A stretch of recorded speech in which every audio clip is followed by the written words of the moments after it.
3 nos habla ya de un resultado. Dice que será semejante o será como árbol plantado junto a corrientes de agua.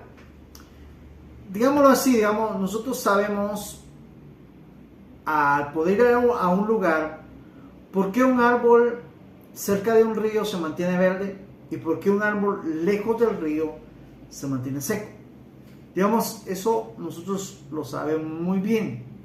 Entonces, el escritor acá está utilizando una metáfora, está utilizándonos una comparación. Está tratando de que nosotros entendamos la diferencia que hay en quien practica la palabra y quien no la practica. Nos está tratando de llevar a un concepto claro que debe crearse en nosotros. Porque si nosotros de esa manera queremos ser el árbol verde, frondoso, aquel árbol precioso, aquel árbol que de él se ve, o al ver dar su color verde, se ve que hay vida en ese árbol, nos está dando a entender que si nosotros determinamos ser bienaventurados, si nosotros determinamos no sentarnos en silla de escarnecedores, si nosotros determinamos no andar en camino de pecadores, vendríamos a ser como un árbol junto a aguas de corriente. Y dice, y su hoja no cae, porque como no se seca, siempre tiene corrientes de aguas que lo alimentan, y todo lo que hace prosperará. Tenemos que entender que una de los objetivos de Dios al llamarnos a ser evangélicos, cristianos evangélicos, y practicar su palabra tal como fue escrita, es que nosotros seamos prósperos, que en nosotros se vean resultados. Yo estoy hablando de un amor y que alguien diga, bueno, yo quiero ver el resultado de ese amor que usted habla, ¿verdad? Y cómo lo va a percibir, lo tienen que testificar mis familiares más cercanos, que viven, sí, es un amor, realmente es una persona muy amable, muy pasiva, una persona que realmente pues lo comprende a uno, algo que dé a entender que dentro de nosotros hay un fruto, hay un resultado. Pero ¿qué pasaría si, yo estoy hablando del amor de Dios y mis alrededores? Yo sé, también puede existir el mal testimonio, que alguien hable mal por X razón, que pensémoslo así, un hijo no respeta al papá, por más que le digamos, mira, tu papá es bueno, él va a decir que su papá es malo, y no, yo por eso no lo respeto. Entendemos eso, o una esposa, o un familiar, pero que lo digan, si tienen 3 hijos, lo digan todos los hijos y la esposa y los vecinos, eso es preocupante, más de alguien dentro de alrededor de los más cercanos a él, van a decir la verdad. Entonces, eso también es importante. Se los digo porque normalmente nosotros nos dejamos llevar, he visto un mal testimonio que surge muchas veces, que el esposo habla mal de la esposa y la esposa mal del esposo, y no debería ser así, a veces lo hacen porque les gusta mentir o hacer quedar mal a la persona que convive con ellos, y eso no debería ser. Tampoco vamos a decir algo que vamos a andar mintiendo que este es bueno cuando no lo es. Entiendo, pero algo que sí tenemos que darnos cuenta es que hay personas que sí dicen la verdad y personas que no dicen la verdad, pero esa es una forma de que el escritor nos está diciendo que es ver resultados, y espero que todos podamos ver resultados. Ahora dice que da su fruto a su tiempo y su hoja no cae, y todo lo que hace prospera. Aquí nos está hablando realmente de que nosotros debemos entender el por qué Dios quiere que prosperemos. Cuando nosotros llevamos a un resultado, créanme, la persona que es amable, vamos a hablar de la amabilidad, que es algo tan esencial. La persona que es amable en su casa, es amable en la iglesia, es amable en el trabajo, podríamos decir su círculo donde él se desenvuelve, van a percibir su amabilidad. Pero la persona que no es amable no lo va a hacer. O tal vez lo va a hacer en algún lado forzado, pero no lo va a hacer como debe ser, digamos. Más de alguien se dará cuenta y se dará cuenta que no es lo que realmente él es. Tenemos que comprender eso. Entonces, lo digo de esta manera porque entiendo cuando alguien viene y quiere hacerte ver mal. Eso yo lo entiendo, pasa y me he dado cuenta. ¿Y cómo lo he descubierto? Porque a veces alguien me dice, soy una de las personas que cuando alguien me describe a una persona, no me quedo con eso, digamos, si alguien me lo escribió mal o bien, no me quedo. Trato, como la Biblia dice, que sean de 3 a 4, trato de buscar otra persona más cercana y veo, digamos, alguien que se lleve, digamos, si le pregunté a alguien que se lleva mal, le pregunto ahora a alguien que se lleve bien. Y ahí trato de buscar a alguien que medio se lleve, ¿verdad? Y hago esto porque entiendo de que existe el mal, la maldad a veces en ciertas personas que dicen algo que no es. Entonces, lo aclaro porque realmente el plan de Dios es prosperar. Digamos, cuando uno, no estoy hablando específicamente de dinero, sino que cuando uno es amable en la casa, amable en el trabajo, y amable en la iglesia, y amable donde sea, realmente, mire, va a prosperar. ¿Por qué? Porque la amabilidad la va a contagiar, la va a hacer que otras personas perciban. Lógicamente también hay personas que no la perciben, que no les parece bien ser amable, pero personas que sí. Entonces, a eso me refiero, a hacer prosperar lo bueno que Dios ha puesto en nosotros. De eso está hablando en esta parte de la Biblia. En el verso 4 nos describe, no así los malos. En esta parte, el escritor está hablando que todo aquel que no es bienaventurado, que todo aquel que no se deleita en la palabra de Dios, que todo aquel que no es plantado junto a ríos de las aguas, esos son los malos. Por eso, no así los malos, que son como el tamo que arrebata el viento, digamos, son como polvo, son como hojarasca, son como algo que es fácil de mover, como algo no estable, algo que el viento fácilmente lo esparce y lo hace nada.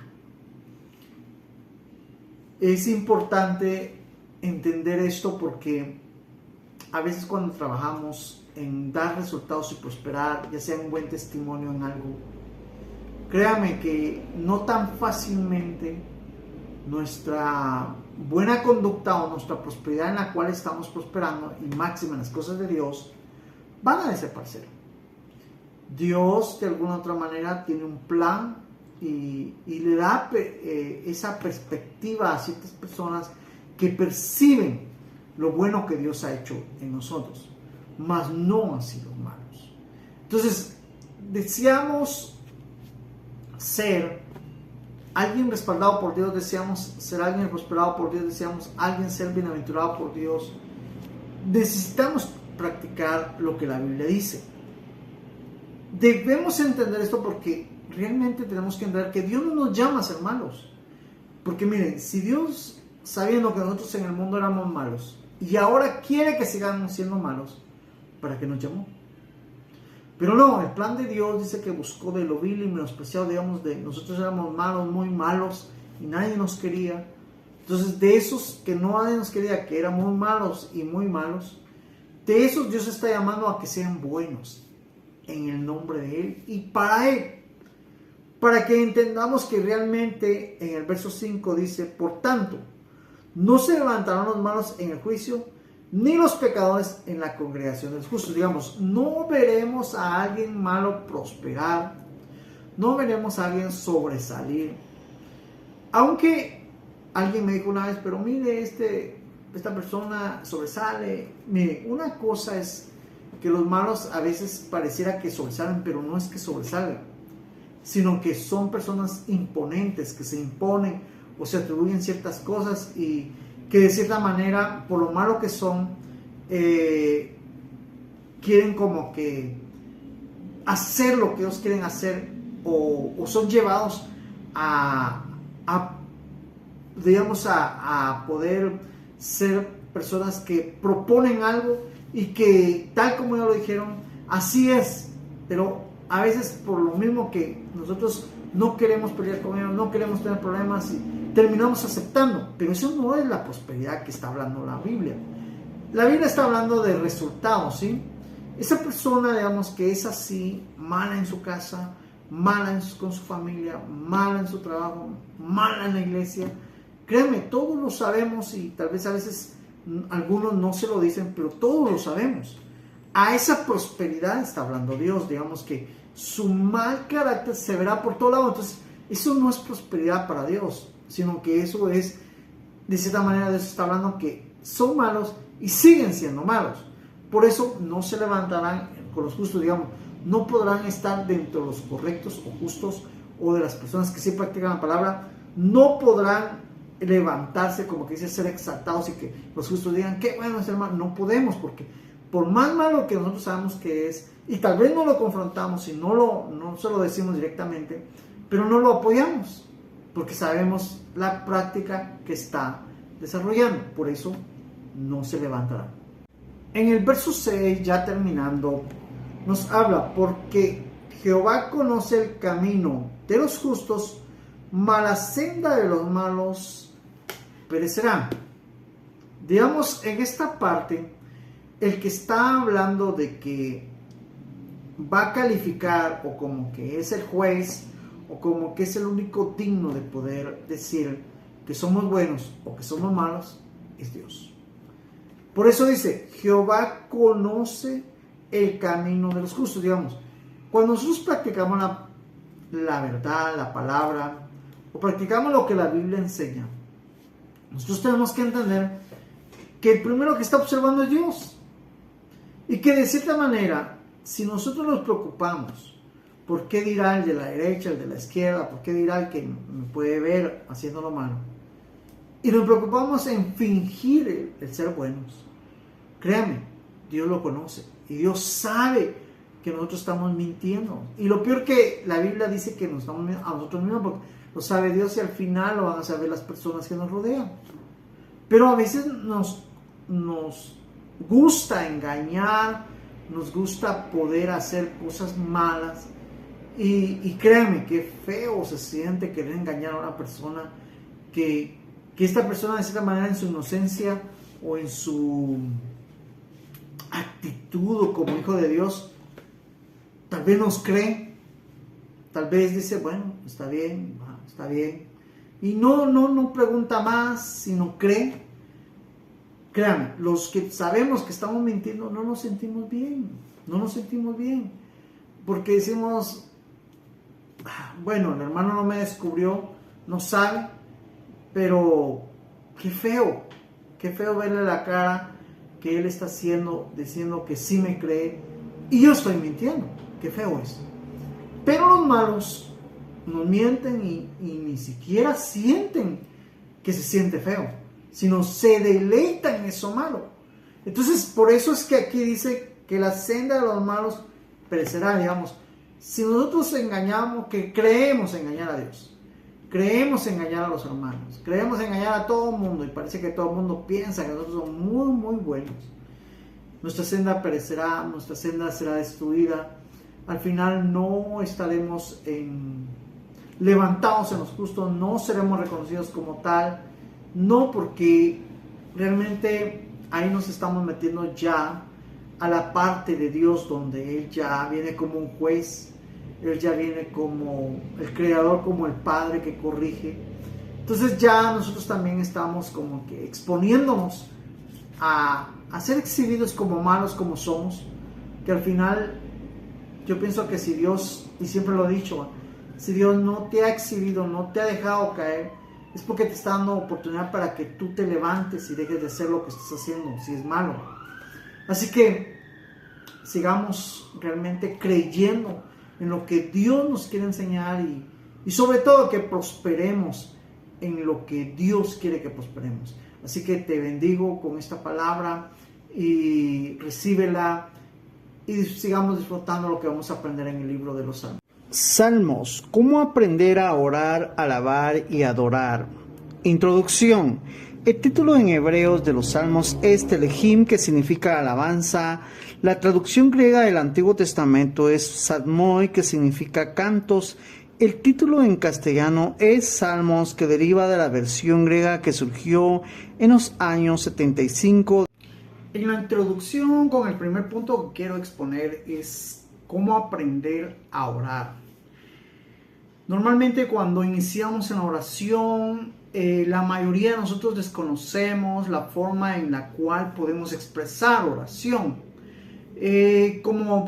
Nuestra capacidad de razonamiento o entendimiento cuando iniciamos en el Evangelio no es completo, sino que de cierta manera necesitamos de instrucciones, de enseñanzas, de personas que nos vengan a decir cómo hacerlo.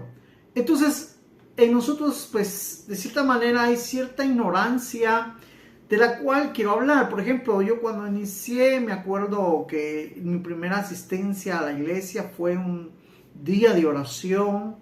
Y créanme, fue 1:30 de oración. Y como ignoraba muchas cosas, le pasé diciendo a Dios, ayúdame porque te necesito. No hallaba otras cosas que decir, sino ayúdame. Quiero ser diferente, las ideas que me venían, no sabía cómo expresar oración.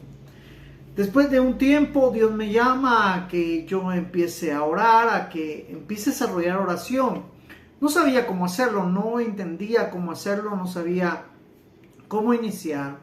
El Espíritu Santo viene a mi vida, me revela cómo iniciar y empecé orando y utilizando el Salmo 1, por eso es que lo utilicé en la lectura y bueno, ya hablé de la expresión de la lectura, pero también en la oración. Por ejemplo, dice, bienaventurado el varón que no anduvo en consejo de malos. Yo le decía al Señor, me acuerdo, podríamos decir como que mis primeras oraciones. Lo primero que yo te pido, Señor, es arrebatar una bienaventuranza. Lo primero que yo deseo en mi alma es poder ser esa persona bienaventurada, porque no lo era, estaba iniciando. Que realmente mi camino sea próspero, que mi camino pueda alcanzar un día esta bienaventuranza. Yo deseo no andar en consejo de malos. Yo deseo no hacer lo malo, Señor, sino que mi deseo respaldado por ti es hacer lo bueno. Para esto me llamaste, yo quiero estar en tus caminos. Y cuando sentí había pasado 1 hora y me quedé asustado, así como que sentí que mi oración tuvo sentido, sentí que estaba hablando lo correcto, sentí que dejé de pedir ayuda y empecé a expresar por qué yo buscaba a Dios y el deseo de mi corazón. ¿Quieres aprender a orar? Utiliza los salmos. Hay 150 salmos que te pueden ayudar a entender o a desarrollar tu oración. En la alabanza, lógicamente hay partes donde estos salmos alaban a Dios porque es misericordioso, porque Él es grande, porque Él es poderoso. Entonces nos vamos a poder desempeñar o desarrollar de una manera correcta. También hay adoración, cómo aprender a adorar a Dios. Realmente estos salmos son como una ilustración, es una fórmula de enseñanza que la misma Biblia o Dios la ha permitido crear y existe hoy en día para que aquellos que inician el Evangelio pues puedan tener como una ilustración para hacerlo. Aquellos que no han aprendido a orar, a alabar y adorar puedan iniciar a hacerlo y que realmente el enfoque, por eso es que digamos el tema central es oración y alabanza, ¿verdad? Pero yo cambio aquí el enfoque porque estoy hablando de la experiencia que yo tuve al estudiar este libro. Estoy tratando de llevarlo a que realmente sea útil como todos decíamos que sea y que realmente lo entendamos. Aquí que este es el enfoque y es así como vamos a empezar a ver este libro. En el segundo punto, incluir los títulos que se le ha dado tanto en hebreo como hoy en día en el castellano o la lengua que nosotros manejamos, el español. ¿Cómo nosotros podemos entender que los salmos, el significado de los salmos son cánticos, son alabanzas? Y también es oración, ¿verdad? Que es la otra parte que los salmos también nos instruye, digamos, cómo Moisés oró a Dios, cómo David lo hizo, cómo Core también lo hizo, bueno, y otros autores. Lo que realmente quiero que entendamos es que ellos lo hacían expresando alabanza, Ellos se relacionaban con Dios expresando adoración y se relacionaban con Dios a través de la oración.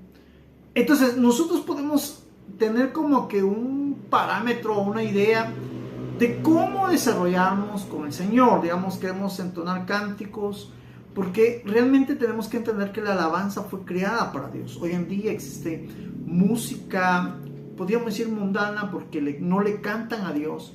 Y esto es la creación de un gran músico que era antes Satanás. Digamos, Satanás adoraba a Dios, servía a Dios, entonces él ya relacionado con el pecado, o aunque en él se originó el pecado, distorsionó la alabanza y hoy la dedica a los hombres y a las mujeres, para que el hombre y la mujer despierten ciertos sentimientos, ciertas cosas que a la vez no están malas, porque lógicamente estamos llenos de sentimientos, pero él las alimenta para que las personas como que caigamos en un rol o caigamos en una situación donde nos estemos alabando los unos a los otros, o nos sintamos alabados cuando lo hagan a nosotros, y entonces no se dedique la alabanza al que originalmente se la merece y para quién fue creada la alabanza.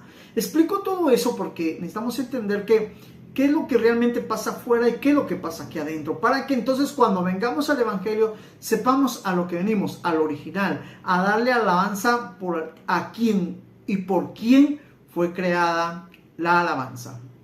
Autores: David, Core, Safat, Moisés y Anónimos.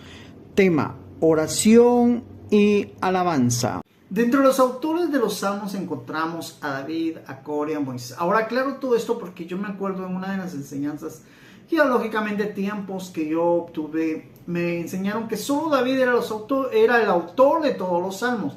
Ahora, lo que nosotros también tenemos que entender es que cuando nosotros vamos a esta enseñanza, a esta guía, a esto que nos instruye para poder desarrollar cánticos, alabanza y adoración, también estamos desarrollando o nos estamos volviendo salmistas. Ahora hablo todo esto porque si se dan cuenta, el Salmo 23 ha inspirado a tantos hermanos, hermanas a poder entonar alabanza, y ha sido un salmo de mucha bendición, y en prédicas también. Y creo que nosotros necesitamos conocer todo esto porque realmente necesitamos entender que podemos hacer y podemos desarrollar salmos que hoy en día nacerán en nuestro corazón, lógicamente bajo la inspiración del Espíritu Santo, que nos llevará a poder adorar y alabar a Dios y orar de la manera correcta que se debe hacer.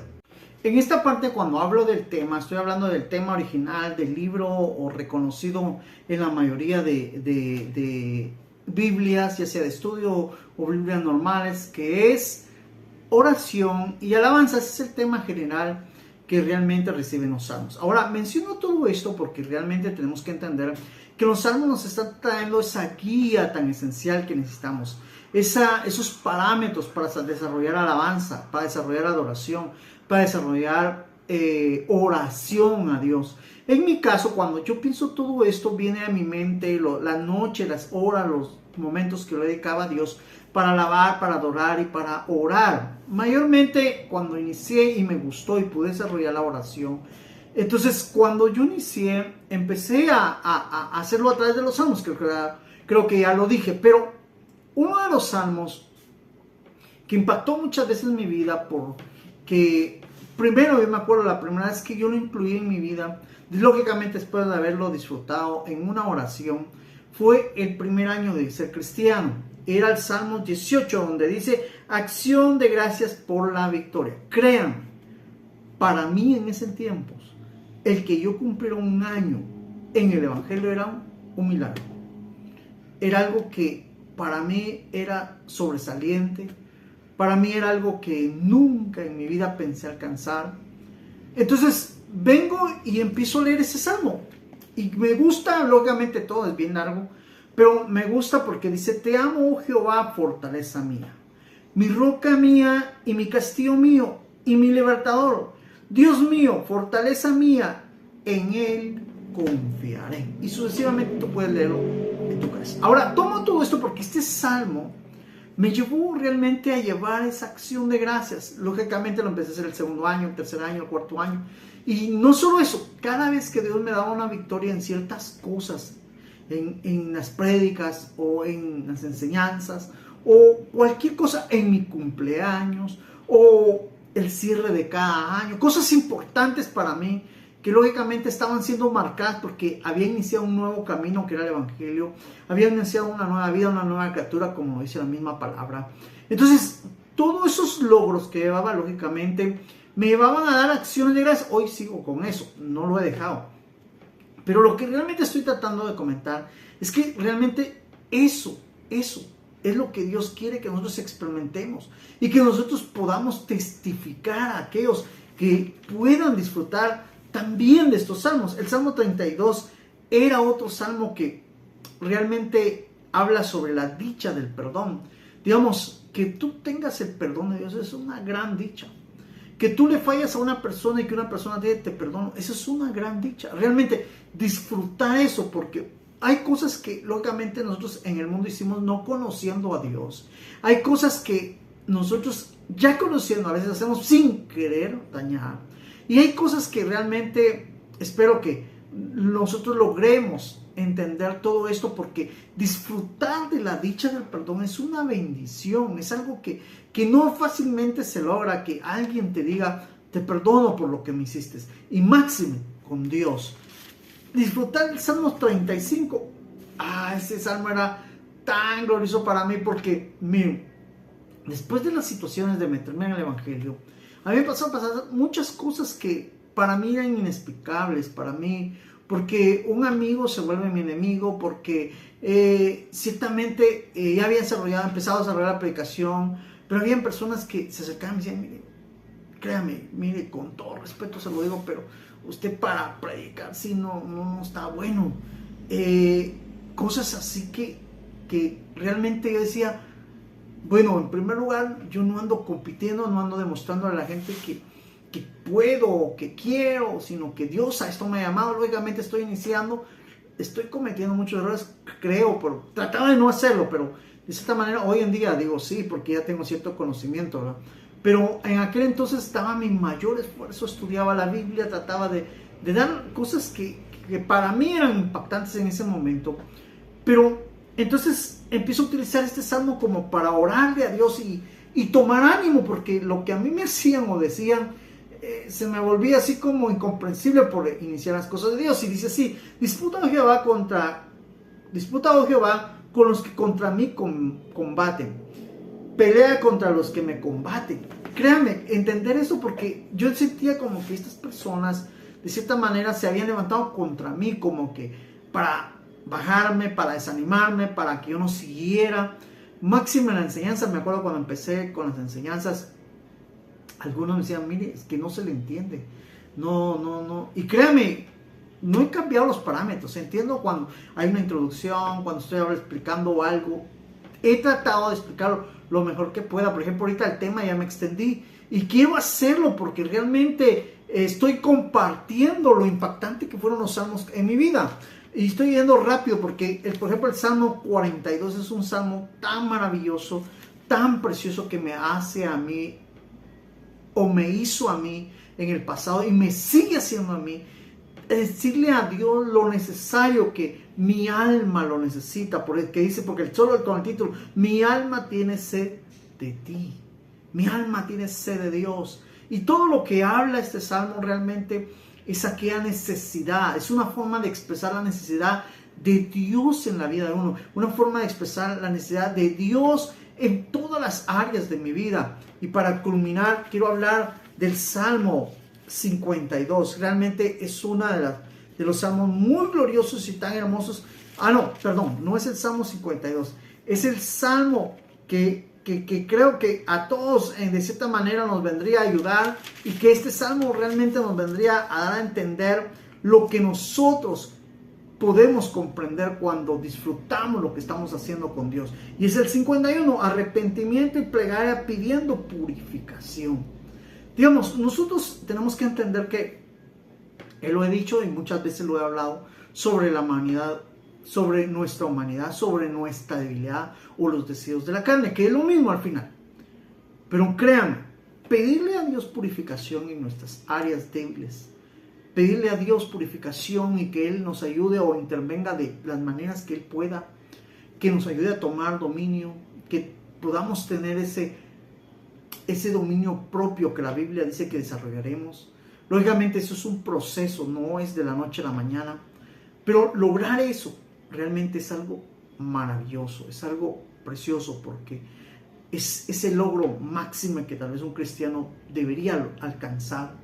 Y me llama la atención cuando Pablo dice, si yo no tuviera amor, realmente Pablo está diciendo, aunque diese mi cuerpo a quemar, digamos, cuando nosotros venimos al Señor por nuestra humanidad, digamos, nosotros queremos como que hacer muchas cosas para Dios, pero dice Pablo, si yo hiciera todo esto y aún conociera ciencia, nada soy. Y como que uno se queda, entonces, ¿qué hago? Porque como cuando uno quiere agradar a Dios, uno quisiera hacerte todo y alcanzar todo. Pero cuando uno se entiende lo que Pablo está dando a entender, está diciendo que si no amas a Dios, digamos, si tú empiezas a hacer algo por agradar a Dios, pero sin amor, nada es, no tiene sentido lo que haces. Entonces, cuando nosotros primero amamos a Dios y empezamos a desarrollar todo lo que queremos lograr por amor a Dios, entonces esto tiene sentido. Así que te comparto todo esto, me extendí un poco en el tema, pero realmente te quise compartir en esta área lo impactante que han sido los salmos para mi vida y espero que también sean para tu vida.